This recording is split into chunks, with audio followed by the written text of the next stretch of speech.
Have you ever been made to feel small, like you were nothing more than dirt on someone's expensive shoe? Casey felt that way every single day of her engagement. Her fiancé's family didn't just dislike her, they loathed her. They mocked her. Thrift store clothes laughed at her job and called her a gold digger to her face. At her own engagement dinner, the humiliation hit its peak. They pushed her until she broke. But they made one fatal calculation. They assumed Casey was poor. They didn't know that the text message she just received wasn't from a debt collector. It was from the pilot of a $65 million Gulfstream G650ER, waiting on the tarmac with her true identity. Buckle up. This is the story of how the poor waitress taught a dynasty a lesson they will never forget. The gravel crunched beneath the tires of the 2014 Honda Civic, a sound that seemed deafeningly loud against the hushed, manicured silence of the Sterling estate. Casey gripped the steering wheel until her knuckles turned white. Beside her, James reached out and covered her hand with his. "It's going to be fine," James said, though his voice lacked conviction. He was a good man, or at least he tried to be. But he was a Sterling, and in Newport, Rhode Island, that name carried a weight that could crush bone. Mother promised she'd behave. "It's just a dinner, Casey. Just family." "Just family who thinks I'm after your trust fund," Casey replied, her voice tight. She smoothed down the skirt of her dress. It was a simple navy A-line she'd bought at a terrifying discount at a department store outlet. She thought it looked elegant. Against the backdrop of the Sterling mansion, a sprawling limestone beast with ivy climbing its turrets, it felt like a dish rag. "They don't know you like I do," James soothed, unbuckling his seatbelt. "Once they see your heart, the money won't matter." Casey forced a smile. If only it were that simple. They stepped out of the car. The humidity was stifling, but Casey felt a chill. Standing on the massive portico were the welcoming committee Victoria Sterling, the matriarch, and her daughter Beatrice. Victoria was a woman carved from ice and diamonds. She wore a vintage Chanel suit that likely cost more than Casey's entire college tuition. Beatrice, a year older than James, was her mother's clone, sharper Mina, and holding a glass of Chardonnay at 4:00 p.m. "James, darling." Victoria swept down the stairs, bypassing Casey entirely to embrace her son. She kissed both his cheeks, leaving a smudge of crimson lipstick. "You're late. The caterers are already anxious." Traffic was bad coming off the bridge. "Mother," James said, stepping back to pull Casey forward. "You remember, Casey." Victoria's eyes slid to Casey. It was a physical inspection, cold and clinical. She looked at Casey's scuffed heels, the slightly frayed hem of her dress, and finally her face. "Of course," Victoria said, her tone flat. "The artist, is that what we're calling it this week? I'm working freelance graphic design now." "Mrs. Sterling," Casey said, keeping her chin up. "And picking up shifts at the bistro on weekends." Beatrice snorted into her wine glass. "A bistro? How quaint. I suppose someone has to serve the food. I just never thought James would bring the help home through the front door." James stiffened. "Beatrice, that's enough."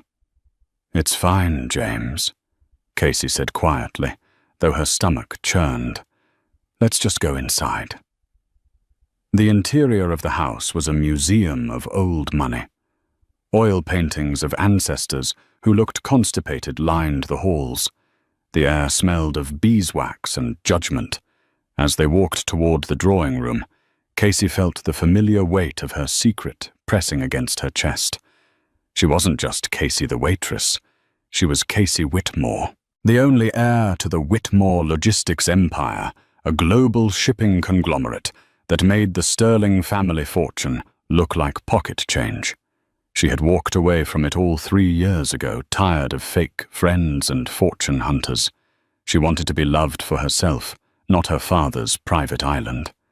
She had found James. He was sweet, kind, and seemingly different from the sharks she grew up with. But his family, they were the exact monsters she had run away from. And tonight, she had a terrible feeling the monster was hungry. Dinner was a torture session disguised as a meal. The table was set with silverware so heavy, Casey worried she'd drop it. There were 5 courses each, smaller and more pretentious than the last. Sitting across from Casey was Richard James's father. He was a silent man who communicated mostly in grunts and checks written to make problems go away. Beside him was Alistair Beatrice's husband, a hedge fund manager who spent the entire appetizer course bragging about shorting a pharmaceutical stock. So, Victoria began slicing into her squab with surgical precision. Casey, James tells us you're living in that dreadful apartment complex downtown, the one near the train tracks. It's not dreadful, Casey defended, putting down her fork. It's cozy, and the rent is reasonable. Reasonable, Beatrice echoed, rolling her eyes. James, you can't possibly intend to live there after the wedding. It's a safety hazard. I heard someone was mugged 2 blocks away last week. We haven't decided on housing yet, James muttered, taking a large gulp of wine. Casey looked at him, willing him to be stronger. To say, I don't care where we live as long as I'm with her. But he didn't. He just looked at his plate. Well, you certainly aren't staying there, Victoria declared. Richard and I have decided to gift you the east wing of the estate. You'll live here, under our supervision. Casey's fork clattered against the china. Mrs. Sterling, that is very generous, but James and I want to build our own life, independently. Victoria laughed, a dry, brittle sound. Independently? With what funds? Dear, your bistro tips. James's allowance. Let's be realistic. You are marrying into this family. You will abide by our standards. We can't have a Sterling living in squalor. It's not squalor. Casey snapped, her patience fraying. It is to us, Beatrice interjected. Actually, Casey said, reaching under her chair for the small bag she had brought. Speaking of the wedding and family, I wanted to give you this, a token of appreciation for hosting tonight. She placed the bag on the table. It was a simple paper gift bag with tissue paper. Victoria looked at it as if it might explode. She pinched the tissue paper and pulled out the object inside. It was a framed watercolor painting. Casey had spent weeks on it. It depicted the Sterling estate garden in full bloom, focusing on the rose bushes Victoria was famously proud of. It was delicate, thoughtful, and deeply personal. Victoria held it up. Silence descended on the table. Did you paint this? Victoria asked. Yes. Casey smiled, hoping for a breakthrough. I know how much you love the roses. Victoria stared at it for another second, then dropped the frame onto the table. It landed with a heavy thud, face down. How charmingly rustic, Victoria said, wiping her hands on a napkin as if the painting had soiled them. It looks like something a child would bring home from summer camp. Beatrice burst out laughing. Oh, Mother, be nice. She probably couldn't afford a real gift. Art supplies are cheap, right? It's sentimental, Casey whispered, her face burning. Sentimental doesn't pay for the heating bill, dear. Richard spoke up for the first time, his voice gruff. James, is this really the best you could do? A girl who paints pictures and waits tables. She's talented. Dad, James said weakly. She's a liability, Victoria corrected. Casey. Let's stop the charade. We know why you're here. You found a soft-hearted boy with a big inheritance. You want the clothes, the cars, the status. You think a watercolor painting makes you one of us. Victoria reached into her purse and pulled out a checkbook. She scribbled something hastily and tore it out. She slid it across the mahogany table toward Casey. $50,000, Victoria said. Take it. Break the engagement. Leave tonight. And never come back.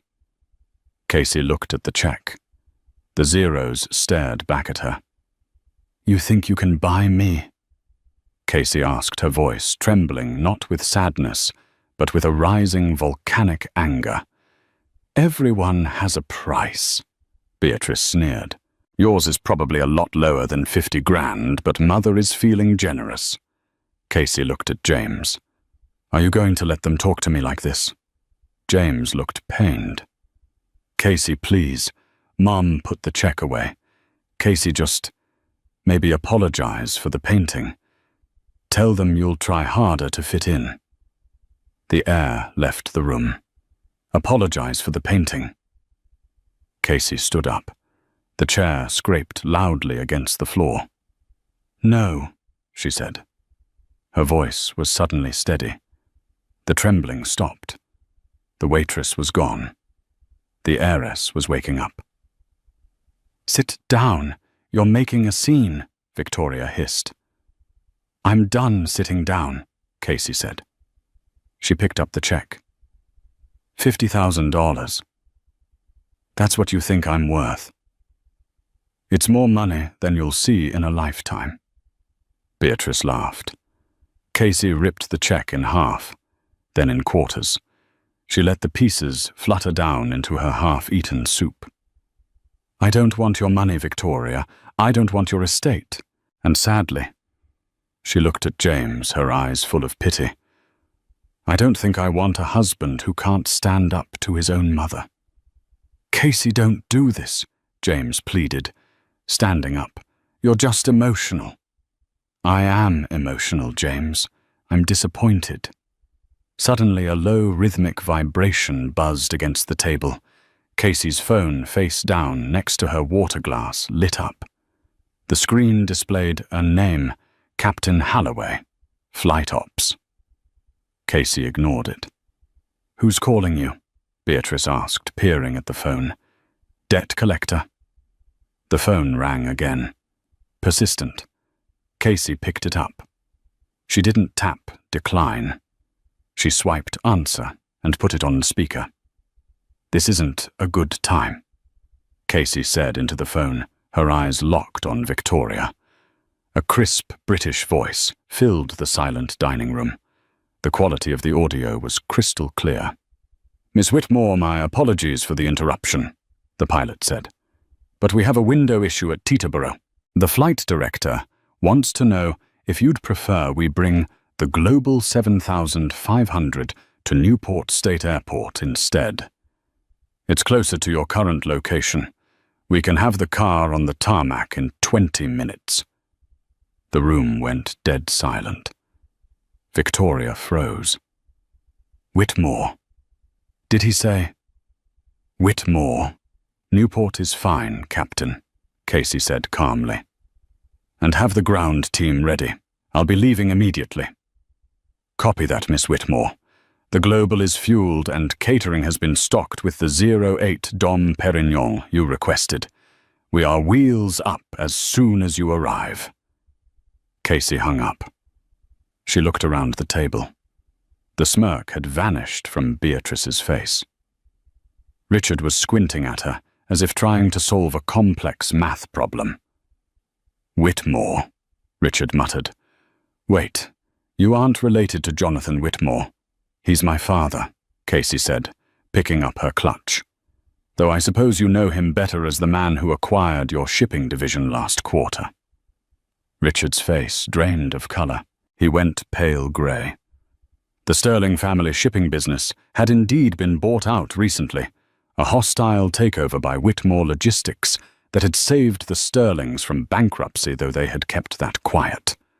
That's impossible, Victoria stammered. You drive a Honda. You work at a bistro. I drive a Honda because I like to stay grounded, Casey said, her voice icy. I work at a bistro because I wanted to see if I could make it on my own without my father's name opening every door for me. I wanted to find someone who loved me, not the Whitmore fortune. She turned to James. He looked like he had been struck by lightning. Casey, he whispered, you're a billionaire. I'm Casey, she said sadly. I'm the same girl you drove here with. But apparently that girl wasn't good enough for this table. She needed a bank account to be treated with respect. She walked around the table, her heels clicking on the hardwood. She stopped behind Victoria's chair. By the way, Victoria. Casey leaned down, whispering into the older woman's ear. That watercolor painting, I was going to hang it in the guest house I planned to buy for us. The $14 million estate down the cliff. But you're right. It is too rustic for a sterling. Casey turned to the door. Don't bother seeing me out. My ride is here. As if on cue, the distinct thwop, thwop, thwop of a helicopter rotor began to fade in from the distance, getting louder by the second. Beatrice ran to the window. Mother, there's a Sikorsky landing on the lawn. On the front lawn. Casey didn't look back. She walked out of the dining room, leaving the Sterlings sitting in the ruin of their own arrogance. The manicured lawn of the Sterling estate, usually reserved for croquet and garden parties, had been transformed into a landing zone. The sleek, dark blue Sikorsky S-76 helicopter sat idling its rotors, slicing through the humid Rhode Island air with a deafening thwop, thwop, thwop that shook the antique window panes of the mansion. Casey stepped out the front door. The wind from the rotors whipped her hair back, but she didn't flinch. She felt a strange sense of calm in the chaos. For 3 years, she had made herself small. She had softened her voice, rounded her shoulders, and dulled her shine to make James feel big. No more. 2 men in black tactical suits stepped out of the helicopter. They moved with the fluid precision of Secret Service agents. One of them, a broad-shouldered man named Mason, who had been her father's head of security since she was a child, jogged toward her. He didn't look at the house. His eyes were scanning the perimeter. Miss Whitmore, Mason said, his voice cutting through the noise as he offered a hand. Package is secure. Are you injured? Only my pride, Mason, Casey said, her voice steady. Let's go. Behind her, the front door of the mansion burst open. James stumbled out, followed closely by a frantic Victoria and a pale-faced Beatrice. The wind from the helicopter caught Victoria's meticulously sprayed updo, tearing it apart in seconds. She looked less like a queen and more like a scarecrow in Chanel. Casey, wait! James screamed, running toward the aircraft. Casey paused, 1 foot on the helicopter's step. She turned back. James stopped 10 feet away, blocked by the second security officer, who simply held up a hand. The young Sterling heir looked pathetic. His tie was crooked, his face flushed with a mix of alcohol and panic. Casey, please, James yelled over the engine roar. We can talk about this. I didn't know. Why didn't you tell me? Casey looked at him. Really looked at him one last time. Because James, she shouted back, her voice cold and carrying over the wind. I needed to know if you loved me, or if you just loved the idea of saving someone beneath you. And tonight, I got my answer.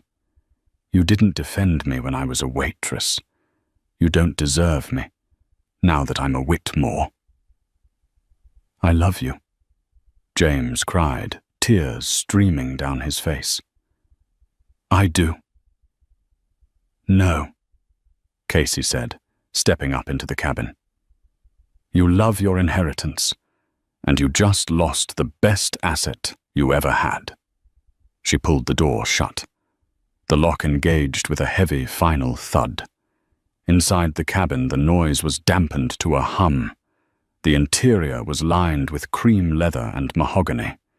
Casey sank into a seat and buckled in. She watched through the window as the helicopter lifted off. The figures of James Victoria and Beatrice shrank rapidly, turning into insignificant dots on the landscape, and then vanishing entirely as the aircraft banked over the Atlantic Ocean. Casey closed her eyes and let out a long, shaky breath. A single tear escaped, tracing a hot line down her cheek. She angrily wiped it away. "We have a flight plan filed for Teterboro, then a transfer to the Global 7500 for London," Mason said from the jump seat, handing her a tablet. "Your father is in Tokyo, but he's been briefed. He sent a message." Casey looked at the tablet. It was a short text from Jonathan Whitmore, head high kid. "Business is business. Come home." Back on the ground, the silence that followed the helicopter's departure was heavier than the noise had been. Victoria Sterling stood in the middle of her ruined flower bed, her heels sinking into the dirt. She was trembling. "Whitmore," Richard Sterling whispered, walking out onto the porch. He looked like he was having a cardiac event. He was clutching his chest, his face grey. "Victoria, do you understand what you just did? She lied to us," Victoria shrieked, trying to regain her composure. "She deceived us, pretending to be a pauper. It's entrapment." "It's a disaster," Richard roared, a vein bulging in his forehead. "Whitmore Logistics owns the majority of our debt, Victoria. The bridge loan that kept the company afloat last month, that came from a Whitmore subsidiary. If Jonathan Whitmore decides to call that loan in because you insulted his daughter, we are destitute. We won't just lose the summer house, we will lose everything." Beatrice covered her mouth. "But she was driving a Honda. She wore polyester." "It was a test," James said, staring at the empty sky. He fell to his knees in the grass. "It was a test and we failed. I failed." "Get up, James," Victoria snapped, though her voice wavered. "We are Sterlings. We do not kneel. We fix this. Richard, call your lawyers. Beatrice, find out where she's going. We will apologize. We will send flowers. We will smooth this over." "You can't smooth over a humiliation like that with flowers, Mother," James whispered, looking at the spot where the helicopter had been. "She looked at me like I was a stranger." "She's gone." "No one is ever gone when there is money involved," Victoria hissed, her eyes narrowing. "She wants to play power games, fine. We'll remind her that the Sterling name still means something in this society." Richard looked at his wife with grim realization. "Victoria, you aren't listening.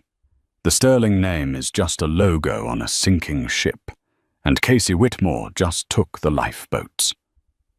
3 days later, the atmosphere in the Sterling household was funeral. The phone hadn't stopped ringing, but it wasn't friends calling to gossip. It was creditors. It started slowly. A credit card declined at the country club, then a freeze on the corporate accounts. By Wednesday morning, the rumors were swirling in the Wall Street Journal. Sterling Industries was being audited. A massive block of their stock was being dumped, driving the price down by 40% in 24 hours. Someone was systematically dismantling them. "It's him," Richard said, pacing the drawing room. The floor was littered with financial papers. "Jonathan Whitmore. He's squeezing us." "We need a meeting," Victoria said. She was dressed in black, looking severe and aged. "We need to talk to Casey. She's a sensible girl. She loved James. She won't let her father destroy us." "She won't take my calls," James said from the couch. He hadn't shaved in 3 days. "I've called 50 times. Blocked." "Then we go to them," Victoria decided. I received a summons this morning. A summons? Beatrice asked. An invitation to the Whitmore Logistics Headquarters in Manhattan, Victoria said, holding up a thick envelope embossed with a silver W. To discuss the future of our partnership. It's a peace offering. I knew it. She wants to negotiate. James looked doubtful. Or she wants to watch us beg. The Whitmore Tower in Manhattan was a monolith of steel and blue glass that pierced the sky looking down on the Empire State Building. The Sterling family arrived in a hired town car. Their personal driver had quit yesterday when his paycheck bounced. They were escorted not to a meeting room, but to the penthouse executive suite. The elevator ride was long and silent.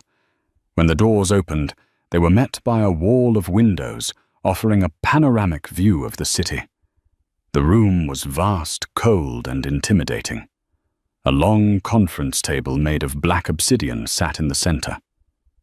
"Please have a seat," a sharp-looking assistant said. "Ms. Whitmore will be with you shortly." They sat. James, Richard, Victoria, and Beatrice.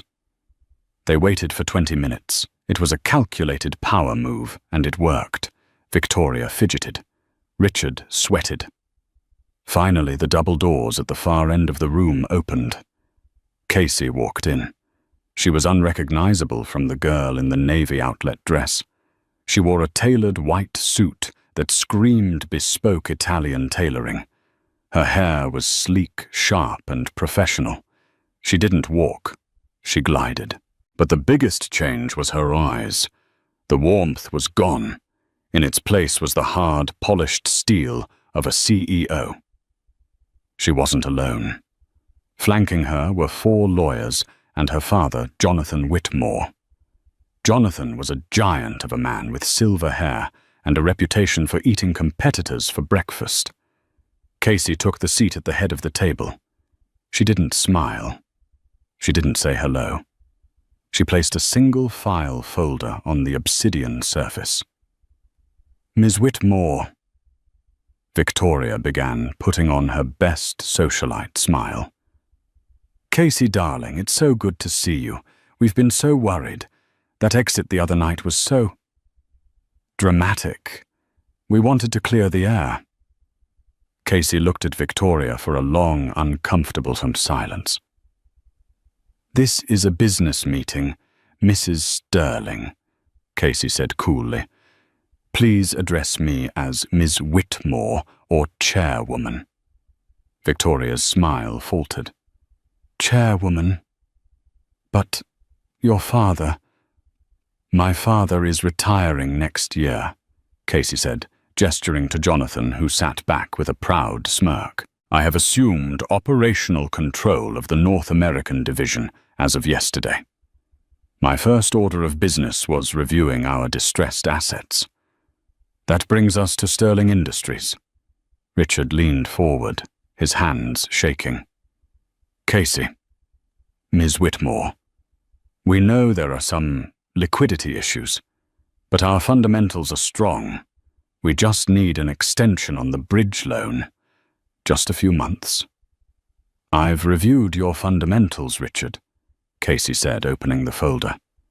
"Your company is hemorrhaging cash.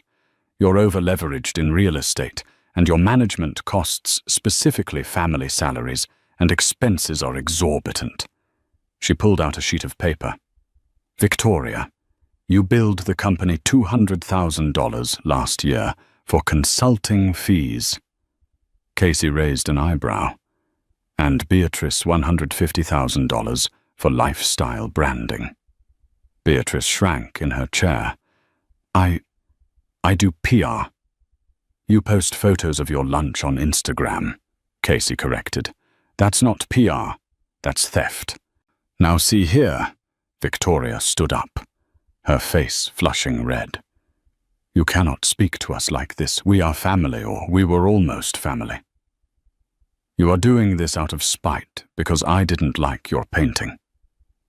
Casey closed the folder. The sound echoed like a gunshot. This isn't about the painting, Victoria, Casey said softly. This is about competence and character. You told me that everyone has a price. You tried to buy me off for $50,000.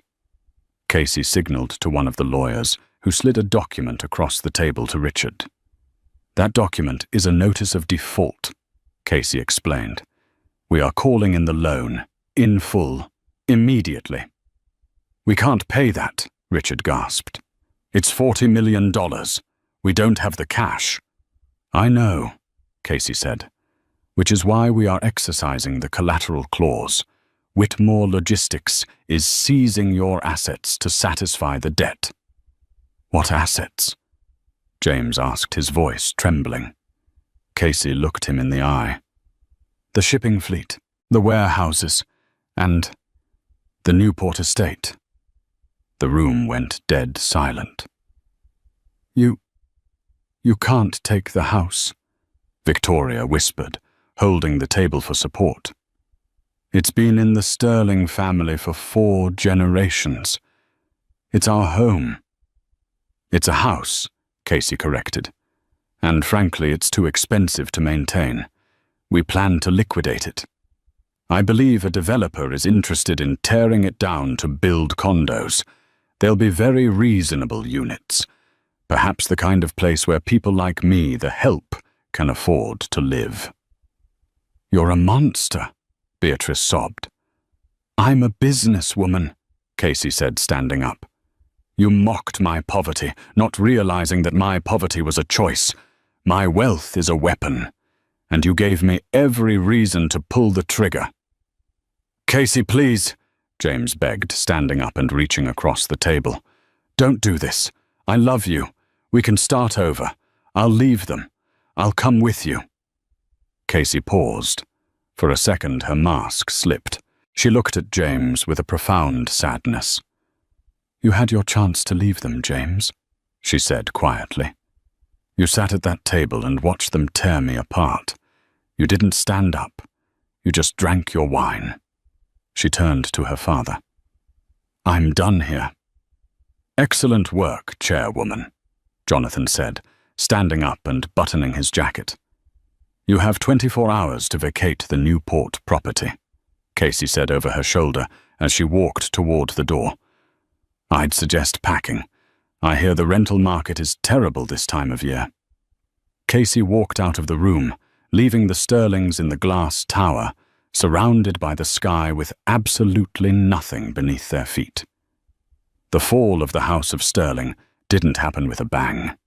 It happened with the beep of a reversing truck. It was exactly 24 hours after the disastrous meeting in the glass tower of Whitmore Logistics. The sky over Newport seemed to understand the mood. It had turned a bruised, sullen purple, unleashing a cold, relentless drizzle that soaked everything to the bone. The Atlantic Ocean, usually a picturesque backdrop for the Sterling family's garden parties, looked angry and grey, crashing violently against the cliffs below. A fleet of 3 massive, unmarked black trucks idled on the gravel driveway. They didn't belong to a high-end moving concierge.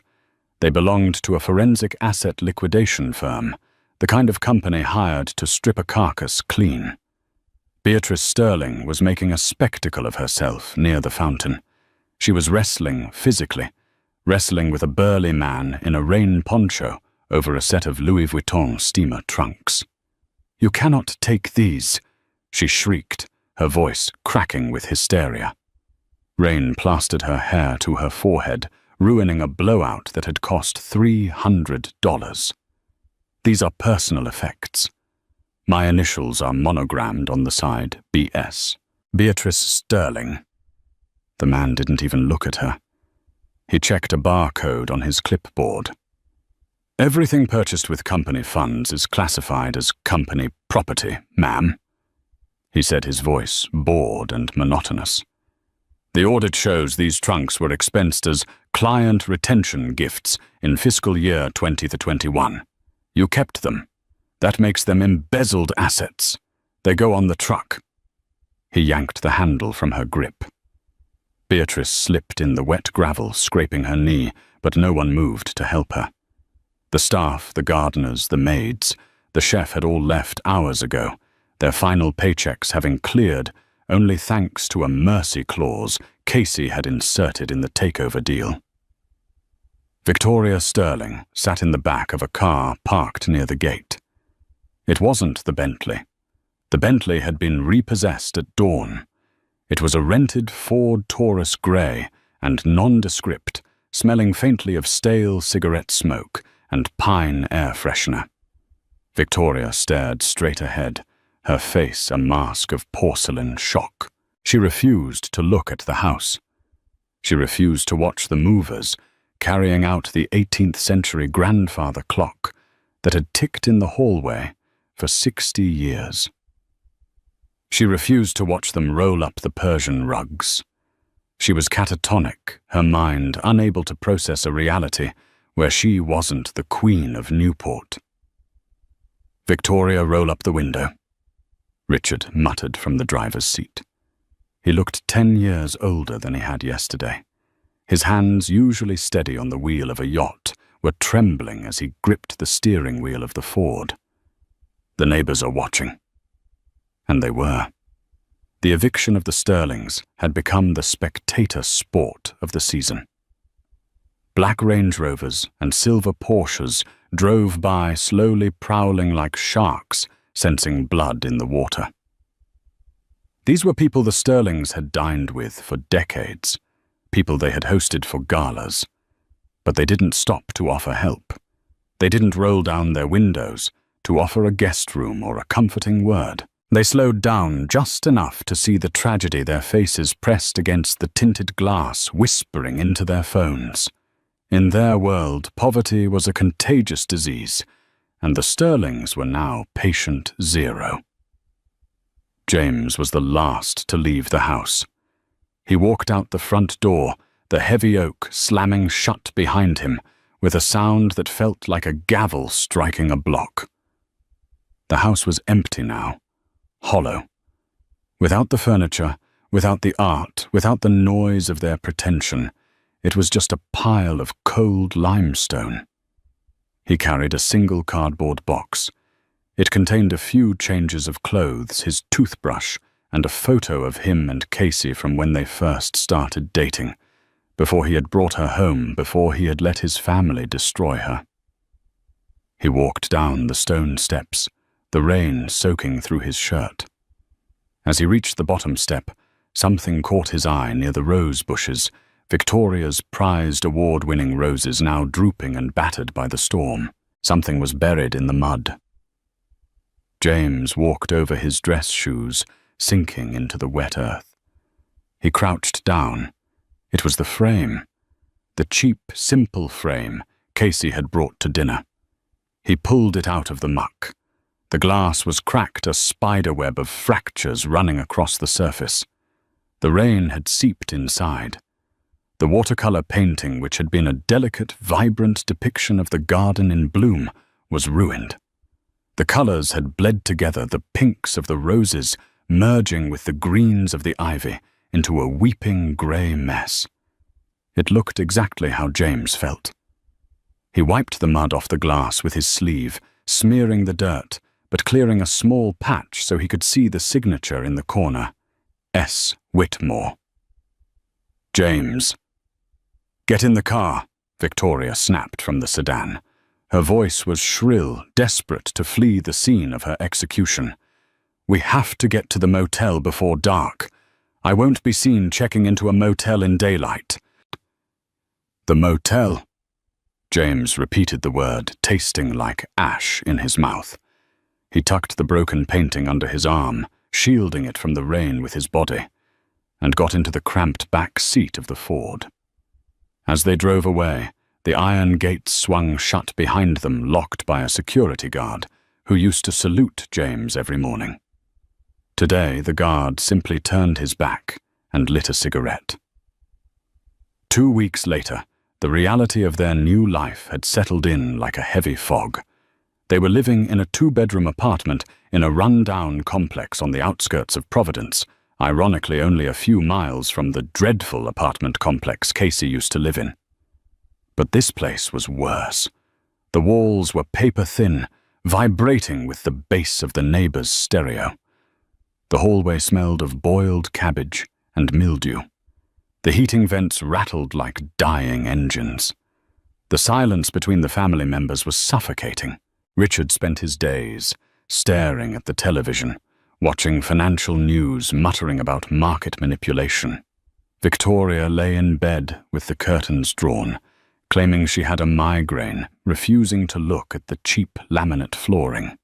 James sat at the small, wobbly kitchen table, the blue light of his smartphone illuminating his unshaven face. It had been 14 days, and he had applied to 37 jobs. The result was always the same. Sterling. Related to the Sterling Industries bankruptcy. We aren't hiring at the moment. Your family is a liability. The name that used to open boardroom doors was now a toxic mark. It signaled incompetence, scandal, and failure. His phone buzzed in his hand. A news alert. Whitmore heiress announces new foundation for struggling artists. James's thumb hovered over the screen. He shouldn't click it. He knew it would hurt. He clicked it. A video began to play. It was coverage of a press conference in Manhattan. Casey stood at a podium bathed in camera flashes. She looked breathtaking. She wore a tailored black dress that screamed power and elegance. Her hair was swept back, her makeup flawless. She didn't look like the girl who served tables. She looked like a titan of industry. But it was the person standing next to her that made James's breath catch in his throat. Beside Casey stood a man. He was tall, with broad shoulders and messy sandy blonde hair. He wasn't wearing a suit. He wore a blazer over a t-shirt, looking effortlessly cool. The caption identified him as Ethan Caldwell, a visionary architect known for sustainable housing projects. In the video, Casey laughed at something Ethan whispered to her. It wasn't a polite socialite laugh. It was a real, full-bodied laugh.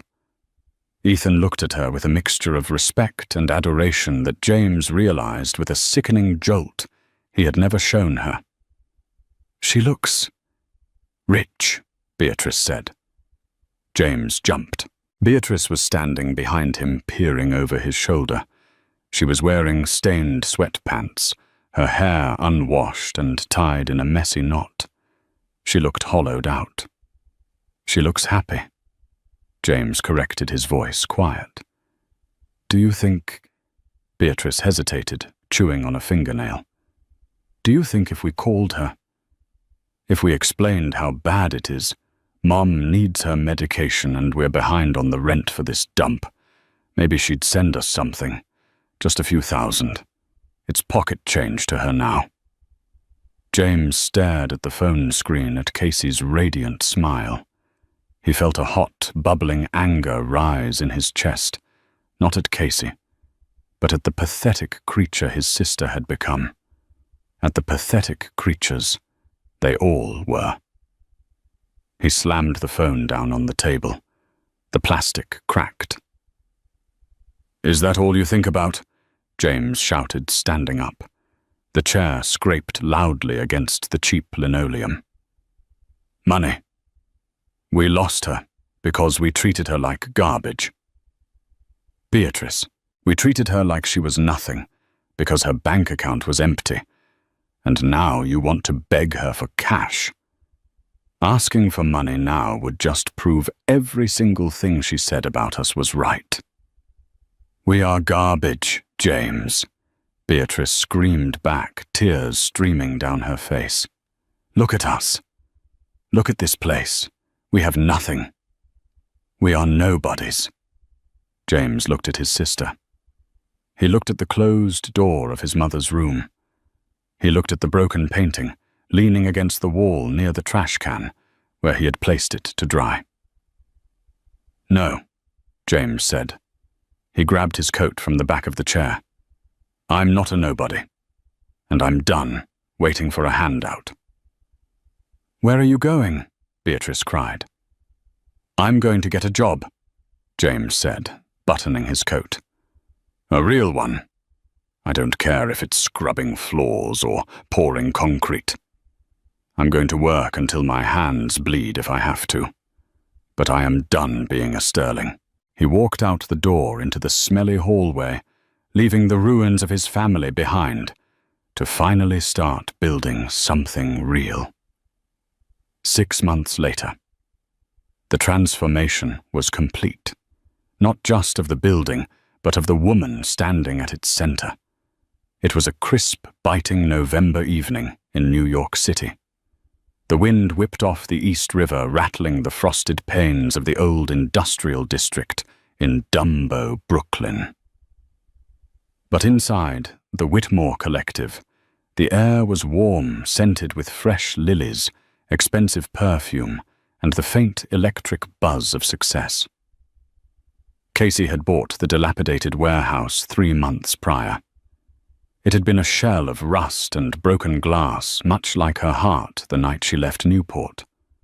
Now it was the crown jewel of the city's art scene, a gallery and non-profit dedicated to funding arts education for underprivileged schools.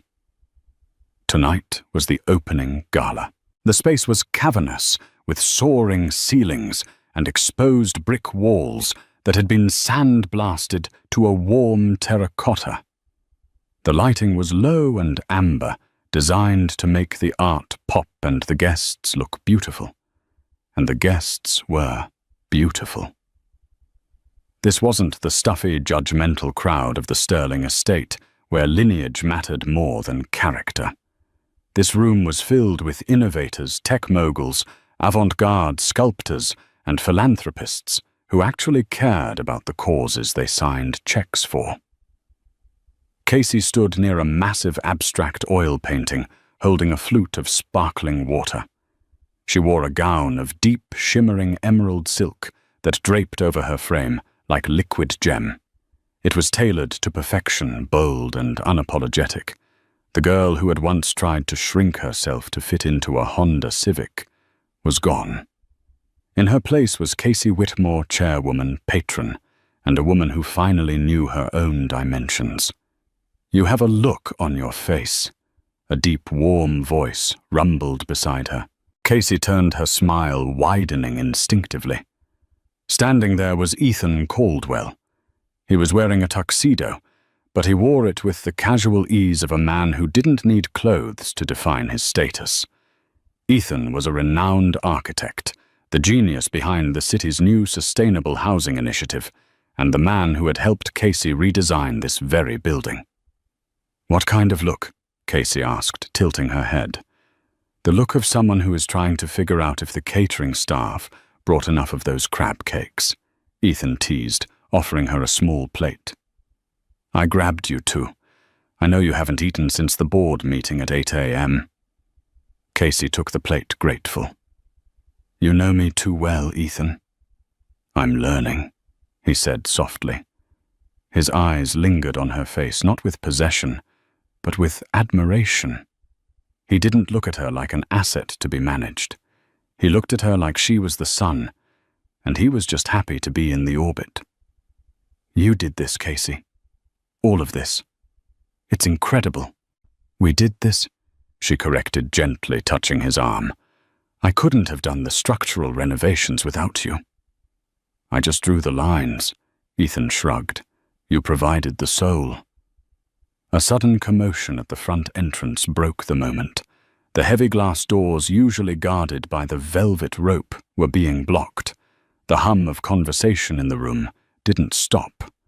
But Casey's instincts, honed by months of high-stakes corporate warfare, pricked up. She saw Mason, her head of security, step forward. His broad back blocked the view of whoever was trying to enter. He was shaking his head firmly. "Trouble?" Ethan asked, following her gaze. "I don't know," Casey said, handing him her plate. "Stay here. I'll handle it." "Do you want me to come?"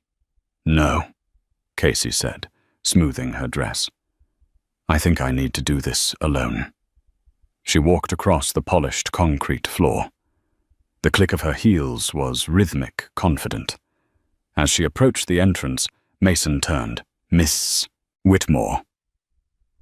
Mason said, his voice low. "I have an individual here who insists on seeing you. He's not on the list. I've told him to leave, but he claims he has property of yours." "Let him through, Mason," Casey said quietly. Mason hesitated, then stepped aside. The cold wind from the street rushed in, carrying the smell of rain and exhaust, and standing there, shivering slightly in the doorway, was James Sterling. Casey felt her breath hitch, but only for a second. He looked diminished. That was the only word for it. The golden boy of Newport was gone. James had lost at least 15 pounds. His face was gaunt, the cheekbones sharper, his tan faded to a pale winter grey. He wasn't wearing the bespoke suits his mother used to pick out for him. He wore a simple, off-the-rack, button-down shirt that was slightly wrinkled and a pair of trousers that had seen better days. But it was his hands that caught Casey's attention. James, who had never lifted anything heavier than a champagne flute, had hands that were raw red and covered in healing blisters. "Casey," James said. His voice was raspy. He stayed on the threshold, afraid to cross the line into her world. "James?"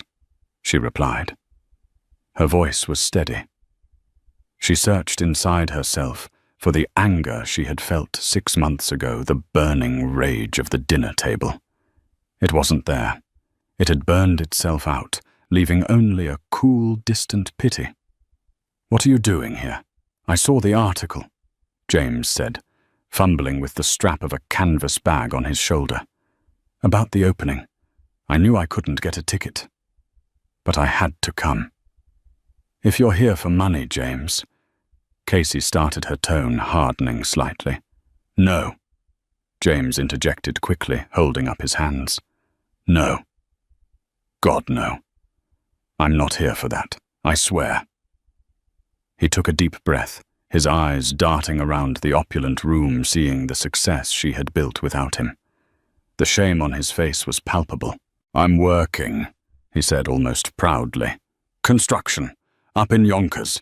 It's hard, minimum wage. But I'm learning. I'm paying for my own apartment. It's a studio, and it smells like boiled cabbage, but it's mine. Mom and Dad, they're still blaming everyone else. But I couldn't do it anymore." Casey softened. "I'm glad to hear that, James. Really." "I brought you something," he said. "When the movers came, that day, they were tossing things into the dumpster. I saw this in the mud." He reached into his canvas bag and pulled out a flat rectangular object wrapped in brown butcher paper. He handed it to her with trembling hands. Casey took it. She carefully tore the corner of the paper. It was the watercolor painting. The damage was obvious. The high-quality paper she had used was warped from the rain.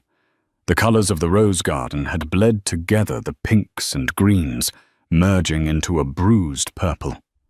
It wasn't the pristine image she had painted. It was scarred, but it was framed. The frame wasn't the expensive gold leaf of the Sterling estate. It was simple raw pine. The corners were mitered imperfectly, clearly done by hand, by someone who was learning how to use tools for the first time. "I couldn't afford a professional framer," James whispered, looking at his boots. "I did it myself in the evenings. I sanded the wood down. I bought the glass from a hardware store." Casey ran her finger over the rough wood of the frame. "You fixed it." "I tried," James said. He looked up, his eyes wet.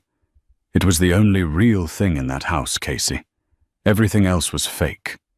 The furniture, the friends, the smiles. This This was the only thing that had any love in it. And we threw it in the dirt. He took a step back, the cold wind swirling around him. I know I missed my chance. James continued, his voice cracking. I know I was a coward. I sat there and let them belittle you because I was afraid of losing my allowance.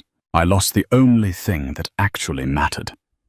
He looked past her towards the center of the room, where Ethan was watching protectively. He looks like a good man, James said, forcing a small, sad smile. He looks like he stands up for you. He does, Casey said softly. Good, James nodded. He shoved his raw hands into his pockets. I just wanted to give that back to you. It didn't belong in the mud, and neither did you. Thank you, James, Casey said. She meant it. This means a lot. Goodbye, Casey, James whispered. He turned around. He didn't ask for a second chance. He didn't ask for a loan. He simply turned his collar up against the biting wind and walked away, disappearing into the shadows of the Brooklyn street. A man with nothing finally starting to become someone. Casey watched him go until he was just a speck in the dark. Is everything okay? Ethan's voice came from behind her. He placed a warm hand on her lower back, grounding her. Casey looked down at the painting in her hands. It was flawed. It was water-stained. It was imperfect. Yes, Casey said, taking a deep breath. Everything is perfect. That's the painting, Ethan asked, looking at the warped paper. The one from the story. Yes. It's a bit damaged, Ethan noted gently. Do you want me to have Mason put it in the office? Casey shook her head. She turned and walked toward the main gallery wall, the prime spot between $1 million abstract sculpture and a famous photographer's portrait series. There was a small, empty space there. No, Casey said. It goes here. She hooked the rough pine frame onto the wall. Against the pristine white backdrop and the gallery lights, the water-damaged painting stood out. It looked out of place, and yet it commanded attention. Why there? Ethan asked, confused. Casey stepped back, slipping her hand into Ethan's. She looked at the blurred roses and the cheap pine frame. Because it's a reminder, Casey said, her voice strong and clear, that self-worth isn't about the frame you're put in, or the house you live in, or the name you carry. It's about the picture you paint for yourself, even if it gets rained on, even if it gets torn. It's still art. She turned to Ethan, her eyes shining. And besides, she smiled, pulling him toward the music. I think the scars make it more valuable. As they walked back into the warmth of the party, the little watercolor painting remained on the wall. A testament to a girl who was mocked for her poverty, only to realize that her spirit was the only wealth that truly mattered. And that is how Casey Whitmore turned her deepest humiliation into her greatest masterpiece. The Sterlings thought they were breaking a poor waitress, but they were actually forging a diamond. James learned his lesson, but he learned it too late. He found his soul, but he lost the love of his life in the process.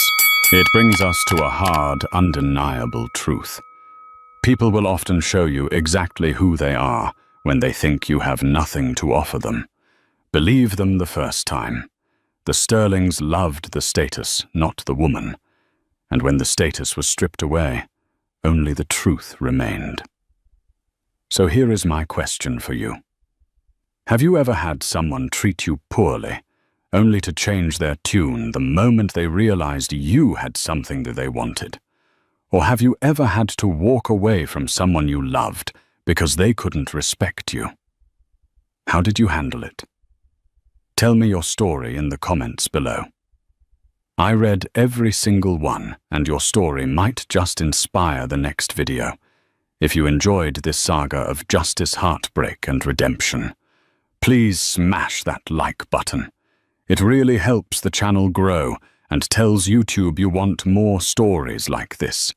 And don't forget to subscribe and hit the bell icon so you never miss a upload. Know your worth, stand your ground, and never let anyone offer you a discount on your own value. Thanks for watching.